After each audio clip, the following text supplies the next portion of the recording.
So at 17, I left home. I got into a relationship that didn't serve me. By the time I was 21, I was homeless, living in a car with two children.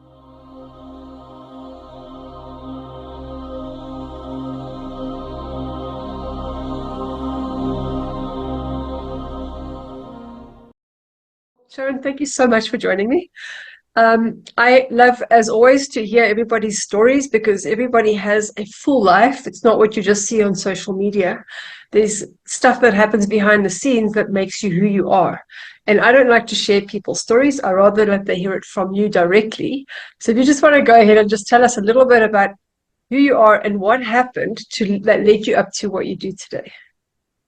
Thank you so much, Natasha, and welcome to my home here on the west coast of Ireland. Um, yeah, start at the beginning. I'm sure that's where most people do start. As a child, I never fitted in. My father was white, my mother was brown, and back then in the 80s or 70s in England, in London, when I would be with my mother, that would be fine. But supposing my dad took me to work with him or something like that, people would actually say, "Where'd you get the kid from?" And if he said, "This is my daughter," they'd laugh and say, "No, no, no, seriously, where'd you get the kid from?" It actually occurred to me as an adult that perhaps people thought it was okay to have a child with you that had no relationship to you, then actually have a brown child. So I didn't feel that I fitted in with my dad in them moments. I'm I'm 6 foot tall now, and at school I was always taller than my peers. I was, very thin, very lanky, very tall, and so the teachers would always treat me as if I was older. So when it came to looking after the classroom and responsibilities like that, they always fell on my shoulders. And that meant that the peers didn't always like me so much as well. But the main reason, the actual main reason that I felt I didn't fit in was because of religion, or should I say my mom's religion. So my mom had brought us up in a religion very strict, meant that we didn't celebrate birthdays, we didn't celebrate Christmas, we would go preaching, knocking on doors. My dad wasn't in that religion, and I don't think I fully was either. I lived a double life. When I say a double life, my mom and dad lived together in the same house. But when I was with my mom, I pretended and I was forced and I put on this kind of mask of being this goody goody. And then when I was the rest of the time, I just wanted to fit in with everyone. So even though we couldn't celebrate Christmas, I would sneakily buy cards.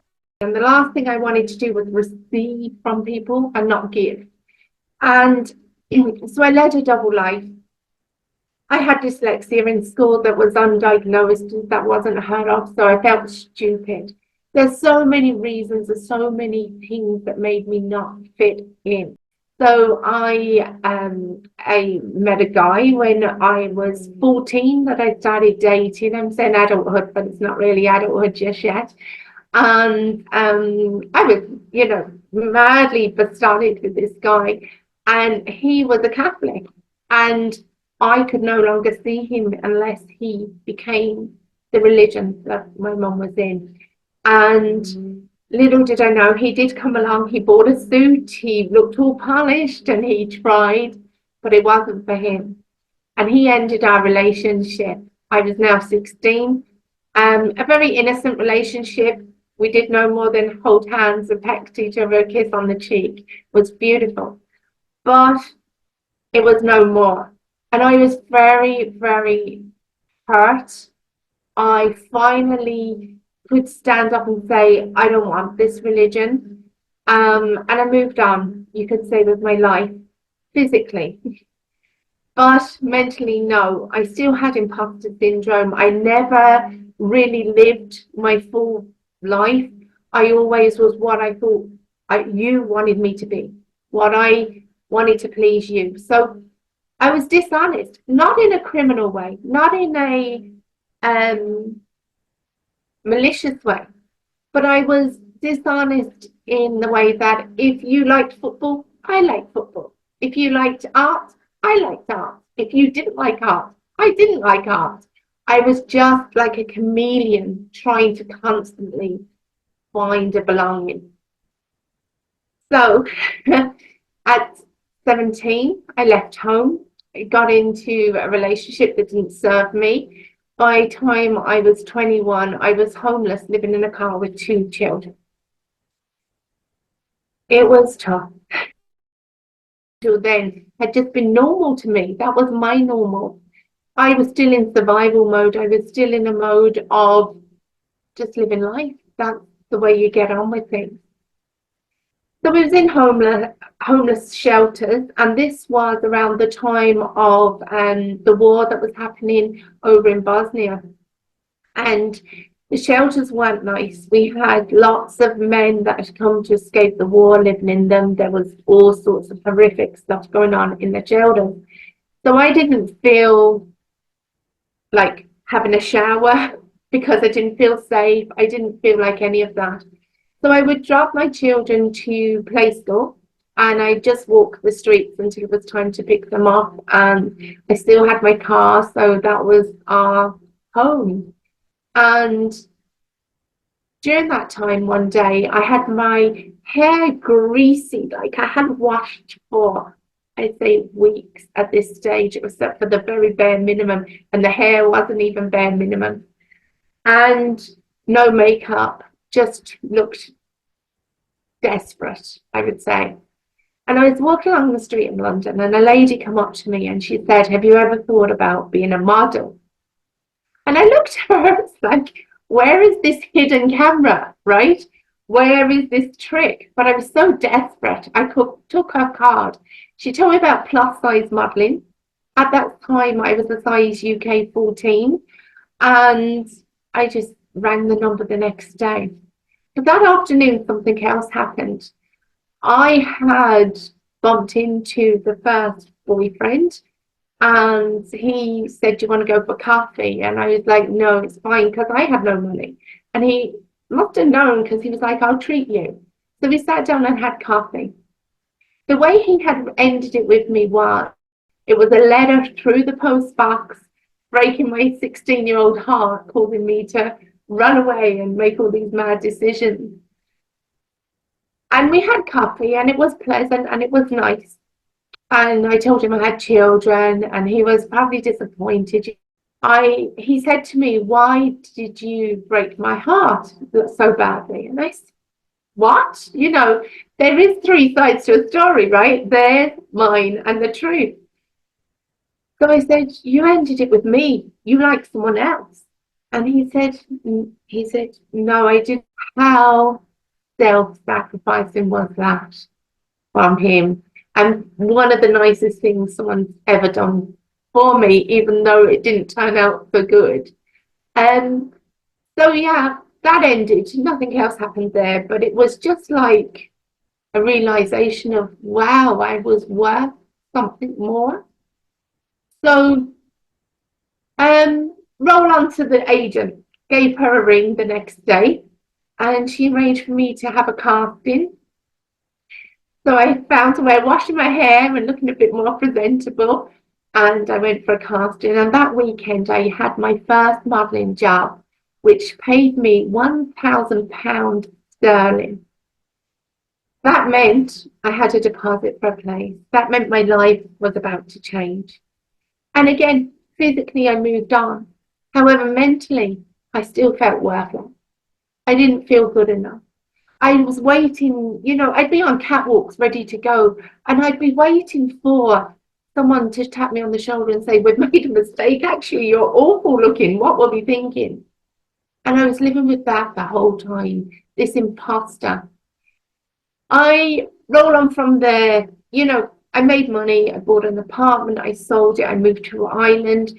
I got married. I had 5 more children. So I have 7 children. I actually have 5 grandchildren now as well. And I'm in a very loving marriage, very good relationship.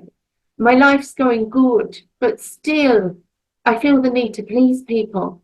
And people will call me a Wonder Woman. They'd say, oh, you do everything. You know, I was size 18 at that stage, running a triathlon just to prove that I could. I was an award-winning hair and makeup artist. Whatever I did, I had to be the best. I had to prove myself. I had to do so many things. People were like, how do you juggle it all? You're a mother of 7, you're this, you're that. But the truth was, I couldn't juggle it all. In 2019, I had a massive burnout. Before that, the year before, triathlon, modelling still, I went back to modelling in London. I was Miss Curves Island. I was doing so many things, and I was this superhero. I couldn't talk. I couldn't hug my children. They would come to hug me and they'd just fall off me, but I actually couldn't move. It took me 3 months to decide this wasn't it for me. And complete trigger warning, but I hit and consider ending life. I was in such severe pain. I would crawl from the bed to the couch. I would crawl from the couch to the bathroom. I would ask my children for painkillers and forget to ask for water. And I felt so bad that I was painkillers because I had no water. I was a mess. The doctor said, we'll put you on antidepressants, we'll put you on all of this. And if anyone needs antidepressants, 100%, I'm not saying don't go with your doctor's advice. But for me, something clicked. This is not my story. This is not me. I need to heal. I need to get better. So I Googled, how do you get better? And lots of things came up about self-love. Things that I thought before were foo-foo. I thought they were for women that had too much money or too much time. Maybe they had rich husbands and they were just filling their afternoons with this stuff. No, I realized I had to have them. This was my medicine. So it started with gratitude and being grateful for the small things. Maybe a window was open outside and I could smell fresh grass. The tiny chirps of birds, the smiling faces of the kids, the really small things. And you know yourself, when you focus on something, you get more of it. So the more grateful I was, the more things I found to be grateful for. I started doing something that I liked for myself. Happens that I really like art. And because I couldn't physically move around very far, I took up painting. And I made some incredible artwork pieces that I never thought I could ever have done before. I started to get to know who Sharon was, not what everyone thought I was. I connected back to God in a way that wasn't religious based. I journaled. I did lots of things, all the ticks on a self-love journey. And I got better. In 2020, I co-authored a best-selling #1 book called Love Thy Body. And that was talking about my journey and self-love. From there, now I'm a motivational speaker and a self-love coach. My life has improved so much. Improvement isn't even a word that comes into it. There's not even a big enough word for what's happened to me. I'm now, and this is a buzzword, I suppose we learned during lockdown, but I am truly, truly living my authentic life. I'm honest with myself. That's huge. Not a lot of people do that. I'm honest with others. I've taken away all these masks and juggling all this stuff, and the weight is lifted off my shoulder. I started practicing yoga. I started eating better, taking care of myself, looking after myself in every aspect of life. My life has changed. I was diagnosed with an illness called fibromyalgia. I say I have it, but it doesn't have me. I would have been 100% ill with fibromyalgia when I was on that couch. It still rears its face every now and again, and I greet it and say, hi, maybe it's time to slow down. I'm listening. That pain's telling me something. But it doesn't have me anymore. I've gone from 100% fibromyalgia to maybe about 7%. And that's enough. I'm not letting it take over anymore. Self-love has changed my life. I felt the need to help others. Nobody should go down as low as I was. It can be prevented. Who knew? I didn't actually have to go through that. But when I did go through that, I worked hard and learned a long way out. And it's a wonderful gift and a wonderful purpose that I've been given. My life wasn't meant to end back then. I had too much work. Wow. You've been through a lot in one lifetime. Absolutely. Okay, so let's just go back a bit. You said the biggest thing for you was your mom's religion. How so? Because of my mum's religion, it divided my mum and dad's marriage somewhat. Because he was an atheist and she was full on. It affected how we lived life, how we dressed, how things we celebrated, even not having blood for operations I would have had as a child. It was a lot. And it made us feel divided between whose side do we want. Dad's side was all glossy and, social discos and presents and all these things that were considered worldly, but we were just like, give us it, we love it. And mum's was very strict. And I suppose, well, I don't suppose, I mean, my mum's still with me and I love my mum dearly, so I don't feel to betray her, but I suppose there was a lot of emotional blackmail going on. It wasn't just used as a religion, it was used as choosing her or choosing him, nearly. So that was huge. And I suppose hiding it from school friends, you've been knocking on doors, preaching and just hoping and praying behind that door wasn't one of your school friends going to answer that door. But yet my mom, it was her whole life. Just based on what I know about relationships, probably the more atheist your dad was, the more religious your mom became. And it's just like this constant push-pull all the time, which just makes it worse because the more religious she becomes, the more atheist he becomes. Yeah, I definitely feel like you've hit the nail on the head, but I also feel my mum wasn't in that religion when my dad met her. This was something that she found after marriage, after she'd had my brother, after she'd had me. So my dad would have experienced my mom as a wife that he wanted before that. Her religion would mean that she wouldn't go to his work dues with him. She wouldn't, associate with his friends and all that kind of stuff. So I think he was robbed of the wife that he married. And then at the same time, my mom really wasn't happy. And I feel like the religion for her saved her. So it was like water and oil. Yeah, absolutely.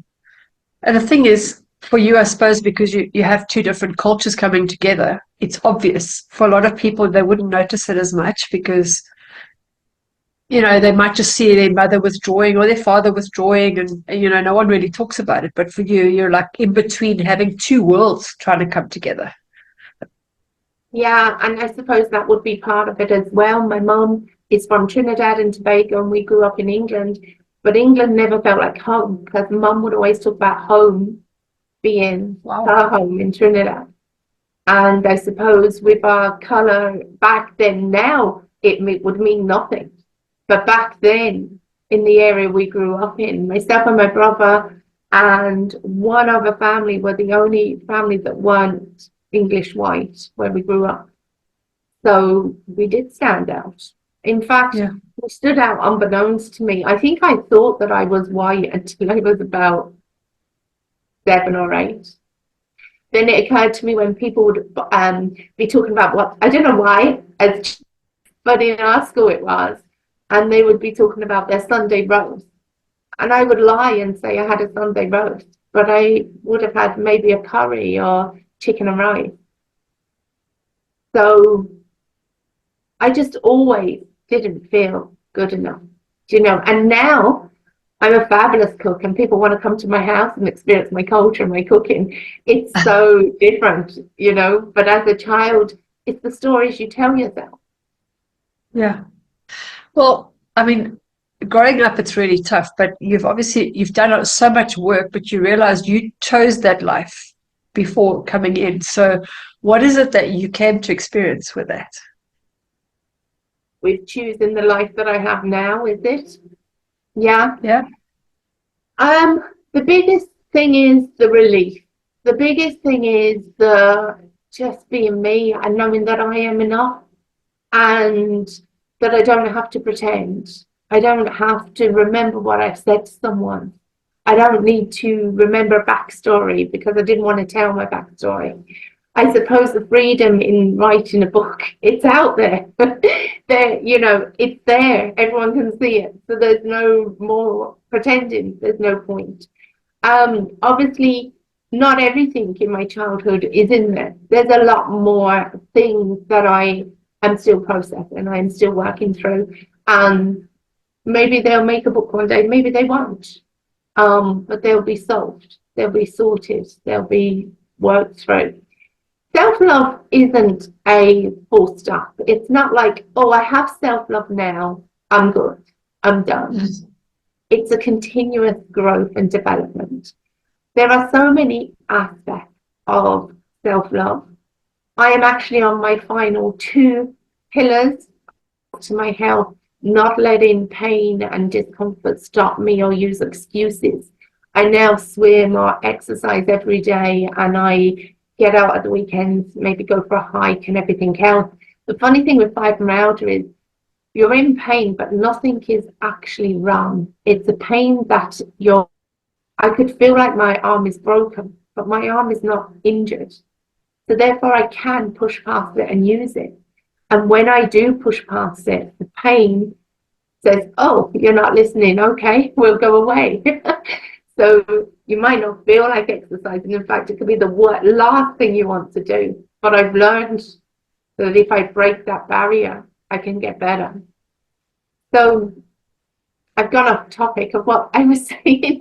But yeah, so that is one of my last things now, my health. And for the first time, I am taking care of myself, taking care of what I eat, looking after what I do. I went vegan for about 3 years. And I'm still dairy free because dairy is one of the things that triggers me. I do eat good quality meat now and again.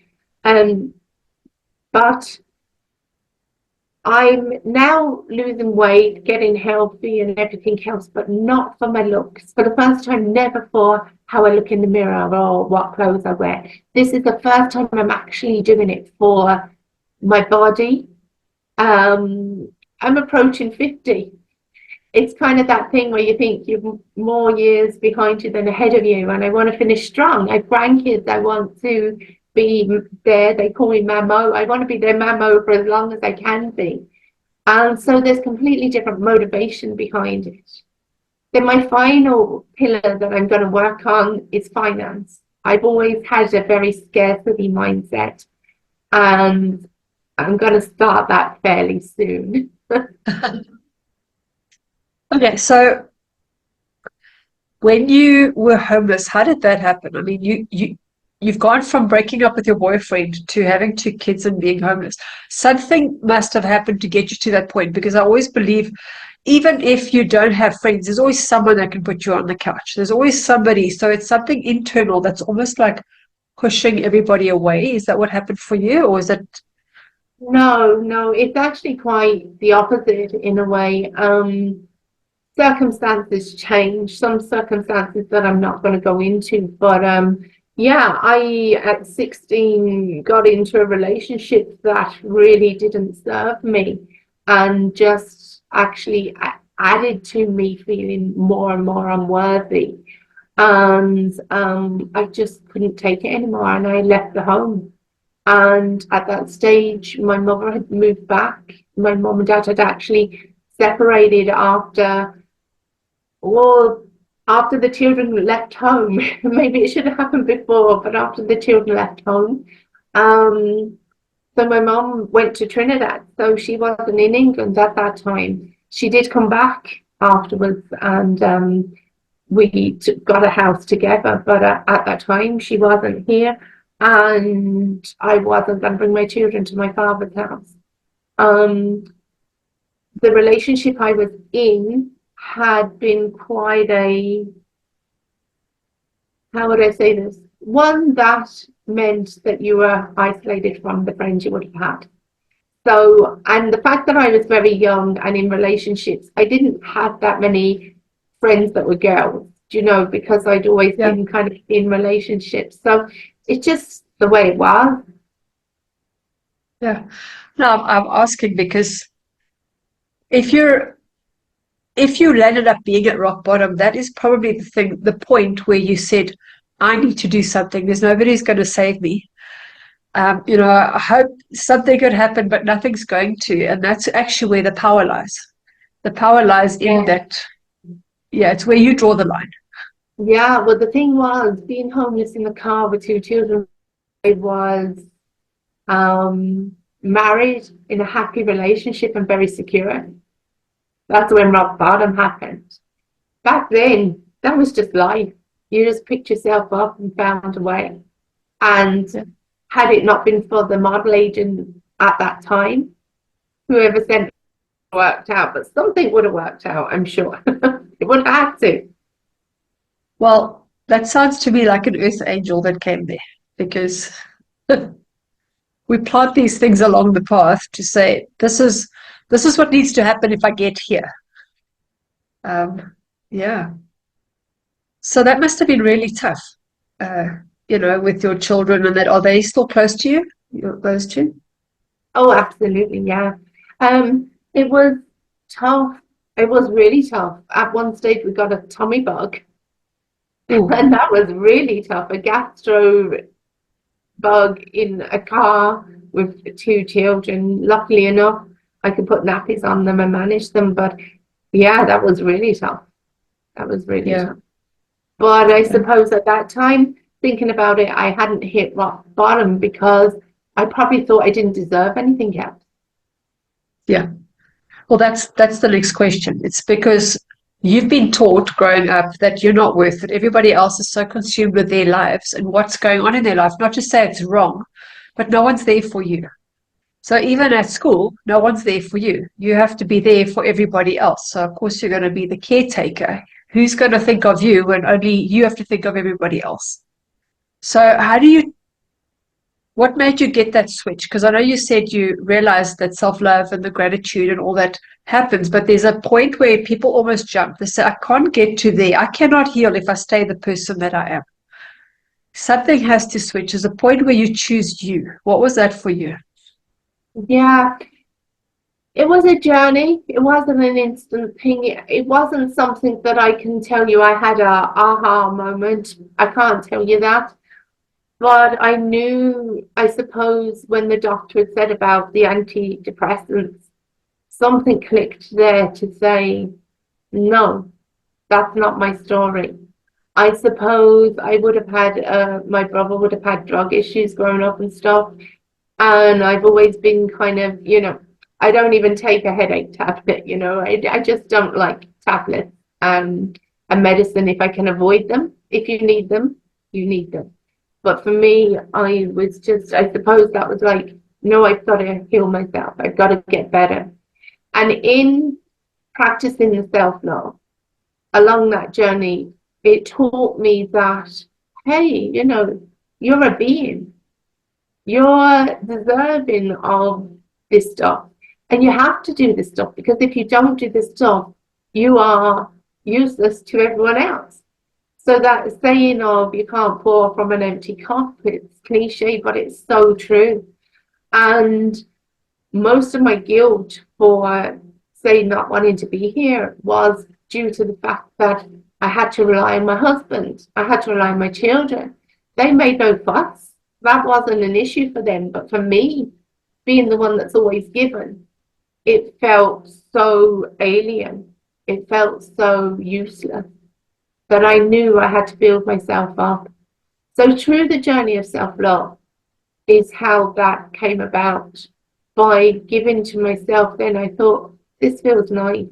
I had to do a lot of inner child work. I had to do a lot of taking care of me, looking after myself, and reprogramming them stories that I had picked up over childhood.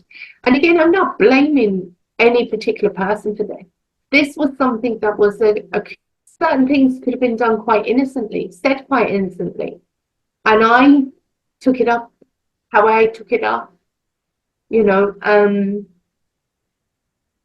Yeah, so I'm not blaming, I'm not saying, oh, because of this and because of you and because of that.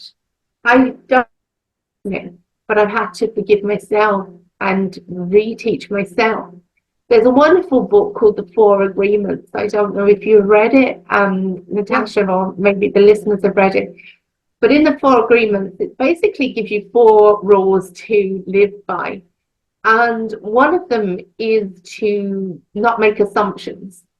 And that's a really powerful thing, because when you assume without knowledge, you're only translating it yourself, and you could be wrong.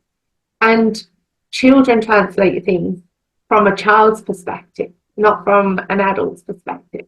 No, I'm not saying I had it easy. I had a tough childhood, right? No doubt about it. But I probably done a lot of assuming and punishing myself the whole time. Oh, if the teacher didn't pick me in class to do a job, because they'd always picked me in national school to do jobs, but going into big school, if they didn't pick me to do jobs, maybe it was because I was brown. Maybe it was because I wasn't good enough, so I would have continued this snowball of torture to myself, even when it didn't exist. So, yeah, there wasn't one thing particularly that changed, but it was just that whole reprogramming of the wait a minute, and mothering myself and looking after myself.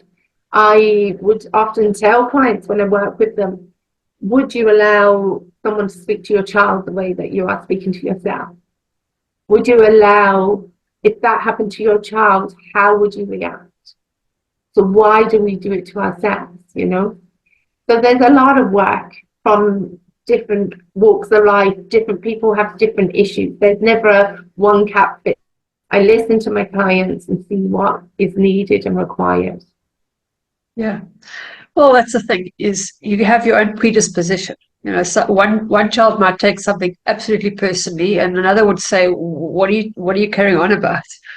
And that is your temperament, or I don't know what that is. But I think it always, to me, there's something that happens almost when you're born. You kind of feel like you don't belong, or you're not wanted, or you're not good enough, and somehow that kind of gets imprinted in you, and you just act that out all the time, and everything that happens is just confirmation. Yes, that's true, that's true, that's true.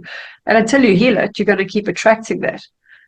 Yeah. So, okay. So I had one more question before we move on to what you're actually doing now. Is 7 children is a lot.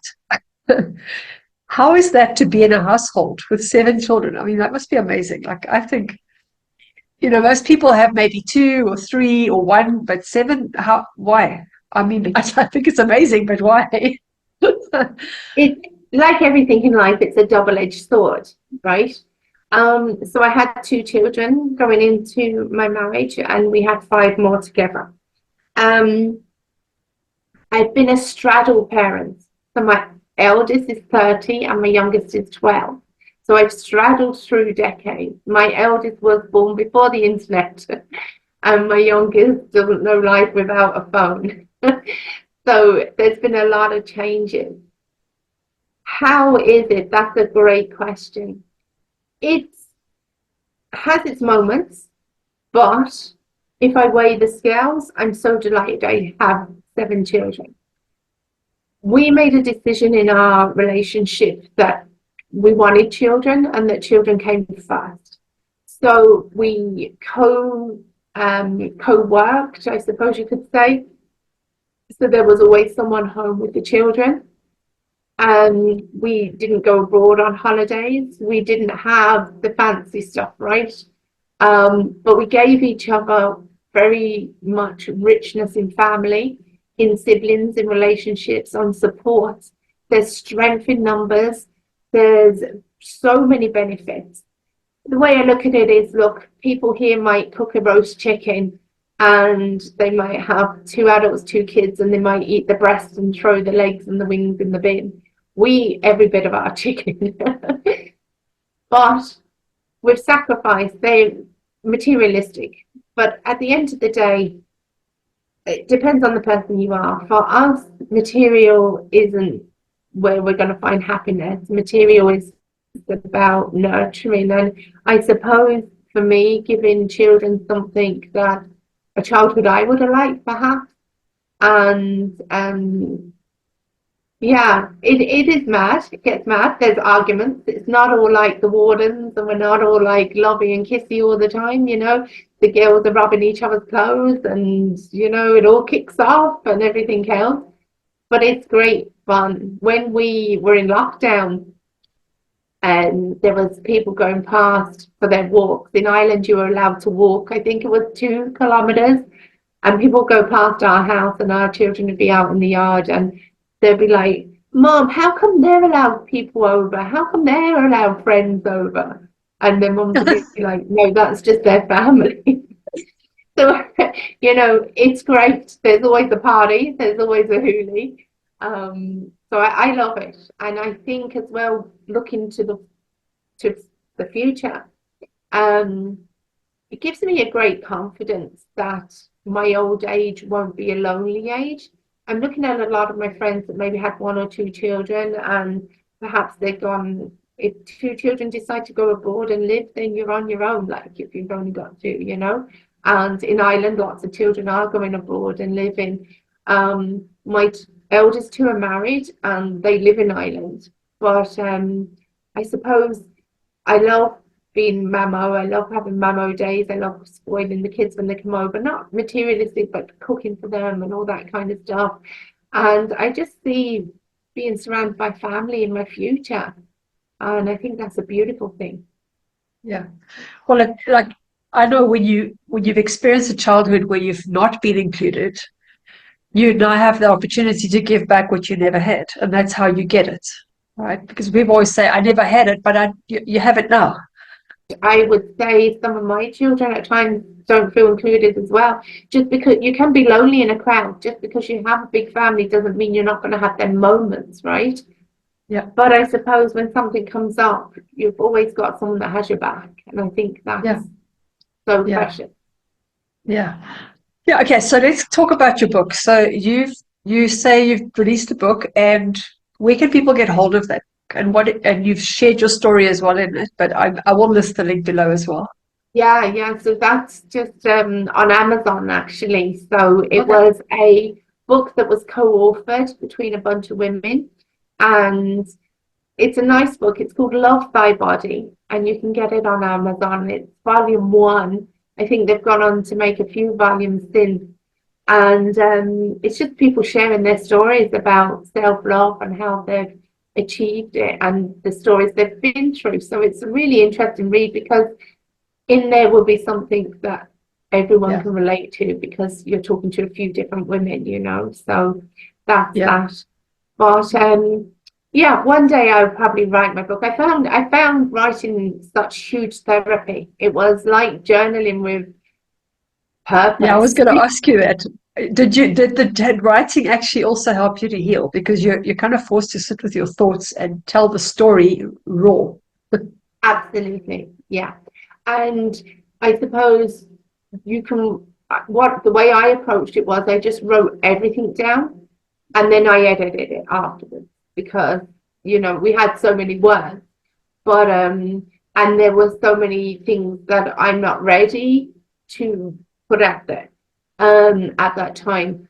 So it's not that I'm not being authentic, it's just that then other people's lives to consider when you're doing that, right? Because you're writing about real life. So, yeah, I wrote and wrote and wrote, like sometimes into the early hours. Sometimes I couldn't read what I wrote because between the scribble and the wet from the tears, writing is so healing. I found it so powerful. And even if you were to write, not for a book, even if you were just to write, to journal, maybe you want to burn it after, maybe you just don't want anyone to see it. That's fine. There's so much therapy in actually putting pen to paper and writing until your hand goes into a spasm and your tears can't come out anymore and you need to drink water before you can cry again because you're dehydrated. It was a journey. It was a lovely, lovely journey in a strange way. But yeah, so I do that. But I find speaking is where it is now because people do like to read, but more people would rather go to an event, a people, the power of the voice, and they can see you, they can relate to you, and it just makes it so much easier, I think. Yeah, well, I think that's why YouTube is so popular now and TikTok and all these things because the picture says 1,000 words. You get the tone and the feeling and the energy of the room as well. And I So think what when got you're talking about someone's real life, when you're reading, you can picture them, but unless you have an actual visual, you don't really know who they are. And you know, you can write things, and no matter how beautiful a writer you are, the reader is going to interpret what you've written. yeah, yeah. Well, I think there's a room for both. Because you asked Like me a question there, and I was able to say, actually, no. But had you read that, you would have made that assumption. Do you know what I yeah, mean? Yeah. yeah. Yeah, but also, I mean, they both have their place because to me, also reading, when you're explaining something, you can go through the feelings you had, the thoughts you had. When you're speaking, that kind of just gets glossed over. It's like, say, making a movie out of a book. Um, yeah, but I mean, they're both. Okay, so how did you get into motivational speaking? So it was actually on the back of the book that I co-authored. We were in lockdown at that time. It was 2020, and everyone was on a Zoom call somewhere. Yeah, And because it was a #1 bestseller, we knocked off Richard Russell Brand from his top spot that he'd been in for weeks and weeks and weeks. good. And we were just contacted by people then to, have conversations. So we started talking on different Zoom calls and different places, sharing my story and also sharing the journey that I was still, deeply on at that stage. And I wasn't sure, the imposters came in again. I wasn't sure whether I was doing it right. So I joined a group called Toastmasters. They're an international public speaking group I'm sure many people have heard of. And I started really working on my speech skill craft, and having beginning, middles, and endings, and pacing, and use my hands and my face and that kind of stuff. So when I got it right, I wanted to continue. But when we came out of lockdown, suddenly people were zoomed out of it, right? And all of that kind of thing stopped for a while. So then in-person events opened. So then as much as I would love to be approached more. Speaking is where I'm going. That's my passion. I do love coaching, but when I'm coaching one-to-one. I do workshops, which is a few more people, but it doesn't have the same reach as public speaking. Yeah, no, you're right. Because you can only see so many people in a day. And, you'll have that ripple effect. But if you're only seeing one person here and one person there, it's going to take you a very long time to get there. Yeah, no, I agree with you. But interesting that you knocked Russell Brand off. So I'm going to assume that lockdown had a huge impact on the world, and a lot of people had that time to do some introspection. So they're looking to see what's going on with my relationship. Why am I unhappy? Because you're stuck at home with this person you may not even know, because you've always been avoiding having those deep conversations because you're working side by side, but not together. So do you think that had a role to play in it? Oh, I feel that lockdown for a lot of people was a make or break. For us, it was more of a make. COVID was shocking and it was terrible, should never have happened. And so many people lost their lives. And even a good friend of mine died of cancer during that time, but we couldn't see her or whatever. I had grandchildren born, we couldn't see them at that time and everything else. But the other side of the coin to that was it really saved my life. I was at that point of burnout, right? I was at that point of where I couldn't just get up, brush myself on, and continue doing what I was doing. I was doing silly hours. I was undervaluing myself. I was doing all sorts. We locked down. We could no longer do anything. It really saved me. Yeah. Yeah, I see lockdown as it's not the problem, it's a symptom of a problem. So wherever you find yourself, it just highlights that, whatever that is. So if you've got a bad relationship, it's going to highlight that. If you've got a good relationship, it's going to highlight that. Yeah. Okay, so how would you tell people to make that jump? Because like you say, they don't have to stay stuck at this level. You don't have to go that deep. But what would be, because I always ask my clients the same question, what's the catalyst? What is it that made you finally decide you need to shift? Something must have happened. How would you tell people, listen, where do you want to go? Is it like a visualization exercise, or what would you tell them to kind of do to start? Yeah, well, it depends on the person. And we're all motivated by different things. And we all have different problems. So I like to meet people where they're at. So that's the way I deal with things. But for example, a lot of people, especially if they're carers that have been caring for somebody that's been ill or, families or anything else, a lot of people have this martyr feeling that they're caring and so they have to give their last crumb to someone else, and it's really beautiful when they get that aha moment that without eating that last crumb, they can't go and find more crumbs for other people, that they need to take care of themselves, that they would remove themselves. Or by calling them out and saying, actually, what you're doing is quite selfish.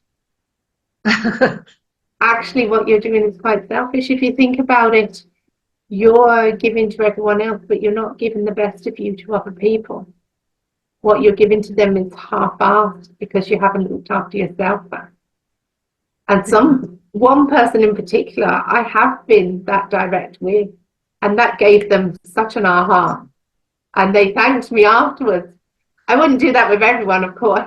But, so it just depends on the different extremes of the people. Everyone's going to find their time. And I think when they reach out, they've found their time. They won't be reaching out to you if they haven't found their time yet. So yeah, that's true. I think you just meet people where they're at, listen to where they're at, and work from. A lot of the time, the reason why people stay in that caregiving mode is because they have guilt. They feel guilty for not, because that's the persona that they've kind of been playing all this time. Then it means they would have lied all these years that they weren't really this loving, caring, loyal to a fault person. And then the true colors will show. And then they wouldn't even allow themselves to see that for themselves. And the truth is we're both. We're both. You can't be one without the other. That's exactly what I was going to say. Why can't we be both? I take care of myself, but that doesn't mean I take care of others less. I actually take care of them more, in a more wholesome, genuine, give myself the feeling of, oh, I'm a good person. So why can't we be both? Like, self-love isn't selfish. That's a huge message. Everyone thinks it isn't selfish. It is necessary. In fact, not having self-love is selfish. What you don't have. If you ask me for an orange right now, I can't give you an orange. I don't have oranges. So I can't give it to Yeah. you. And Yeah. that's the same way with anything else. Yet if I had filled my arms up with oranges and looked after myself, I could give loads of people oranges. Does Yeah. that make sense? Well, you're trying to be somebody you're not, or give something you don't have. Yeah. Yeah. Okay, so where can people find you? How can they reach out if they want to connect with you? Yeah, so the best place would be the website. So that is sharond.com. So SHAROND.com. And from there, you'll find links for everything you need to know. That's awesome. Okay, and do you have a message for the viewers before we go? I think my message would be yourself. And one of my favorite quotes is be yourself because everyone else is taken. And only when you can truly be yourself can you love yourself. We're all different. Not everyone will like you, and that's okay. Not everyone likes me, and that's fine because they're not my people. Yeah. Be yourself, and your people will find you. Yeah. Well, how are they going to find you if they don't know who you are? Mm. If you're if not, you don't know who you are, if you don't even know who you are, how are you going to find your people? Then you'll never belong. yeah. I love that. Well, Sharon, thank you so much for sharing. I will post all your links below. And if people want to reach out or you want to share, and good luck with your next book, forward to reading it. I'll post the links about that as well. Thanks, Thank you. Natasha. Thanks, everyone. Yeah, have an awesome day. Thank you.